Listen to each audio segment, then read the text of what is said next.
অসম ৰাজ্যিক অংগনবাড়ী কৰ্মী আৰু সহায়িকা সন্থাৰ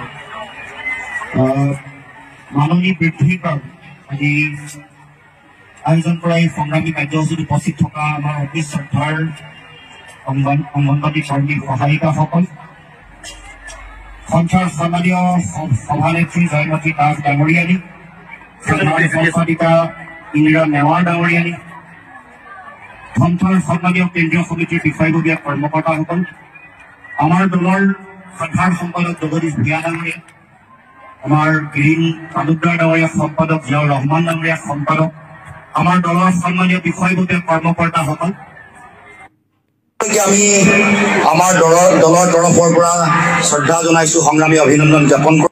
প্ৰস্তাৱো চৰকাৰে তেওঁলোকৰ যি বাজেট আছে তাত অনুমোদন জনোৱা নাই বা সেই তেওঁলোকে দিব লগা যি দায়িত্ব পালন কৰা নাই। আমি আমাৰ দলৰ তৰফৰ পৰা তেওঁলোকৰ যিটো মাননী, সেইটো মাননীৰ ঠাইত তেওঁলোকে যাতে দৰমহা পায়, তেওঁলোকে মাহিলী দৰমহা পায়, তাৰ কাৰণে আমি আগৰ পৰা আমি দাবী উত্থাপন কৰি আহিছো। আজিও আমি প্ৰতিবাদস্থলী ক'ব খোজো যে মাননী নহয়, পাব লগা প্ৰাপ্য দৰমহা পাব লাগে। উচ্চতম ন্যায়ালয়ে যিটো কথা কৈছে যে পাব, যি কাম কৰে কামৰ উপযুক্ত মৰ্যাদাৰ উপযুক্ত মজুৰি তেওঁলোকে পাব লগা দৰমহা পাব লাগে, সেই চিন্তাৰে তেওঁলোকক এই দায়িত্ব চৰকাৰে পালন কৰিব লাগে। গতিকে আমি আপোনালোকৰ এই সংগ্ৰামৰ লগত আছো। আপোনালোকৰ যেতিয়ালৈকে উপযুক্ত আপোনালোকে বিচৰা যি মাননী যেতিয়ালৈকে নাপায়, তেতিয়ালৈকে আপোনালোকৰ এই সংগ্ৰামৰ লগত আমি সদায় সহযোগী হৈ থাকিম আৰু আপোনালোকৰ সংগ্ৰামত আমাৰ সহযোগিতা সদায় থাকিব।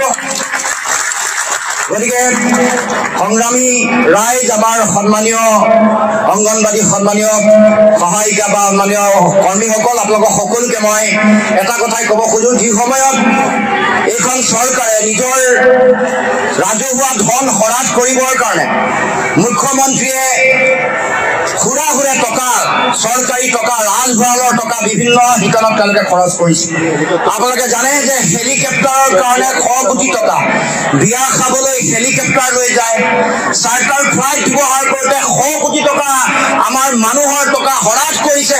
বিভিন্ন অনুষ্ঠান, বিভিন্ন ভিন্ন ধৰ্মী অনুষ্ঠান আয়োজন কৰোঁতে 100 কোটি টকা আমাৰ জনতাৰ টকা হ্ৰাস কৰিছে।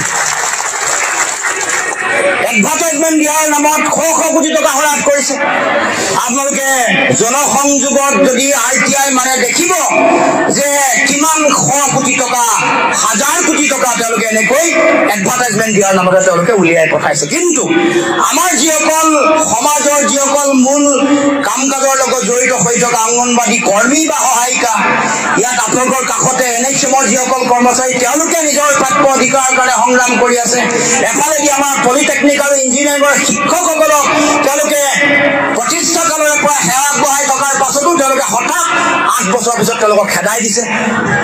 এই যে অগণতান্ত্ৰিক যিটো চিন্তা, আমাৰ ৰাইজক নিজৰ অধিকাৰ দিয়াৰ কাৰণে তেওঁলোকে যিটো দায়িত্ব পালন কৰিব লাগে, গণতান্ত্ৰিক যিটো দায়িত্ব পালন নকৰি কেৱল মাত্ৰ ভোগ বিলাস আনন্দত মত্ত হৈ ৰাজহুৱা ধন তেওঁলোকে যে হ্ৰাস কৰিছে, এই কথা ইতিমধ্যে সকলোৱে দেখিবলৈ পাইছে। গতিকে এই কথাৰ প্ৰতিবাদ হ'ব লাগিব। এই যিটো তেওঁলোকৰ দৃষ্টিভংগী, যি অসমতা তেওঁলোকৰ গোটেই সমগ্ৰ কথা বতৰা আৰু কাম কাজত তেওঁলোকে আমাৰ যিসকল কৰ্মচাৰী আছে তেওঁলোকক তেওঁলোকে প্ৰাপ্য অধিকাৰ নিদিয়ে, কিন্তু তেওঁলোকৰ নিজৰ স্বাৰ্থত ভোট কিনিবৰ কাৰণে তেওঁলোকে বিভিন্ন টকা পইচা তেওঁলোকে বিতৰণ কৰি থাকে।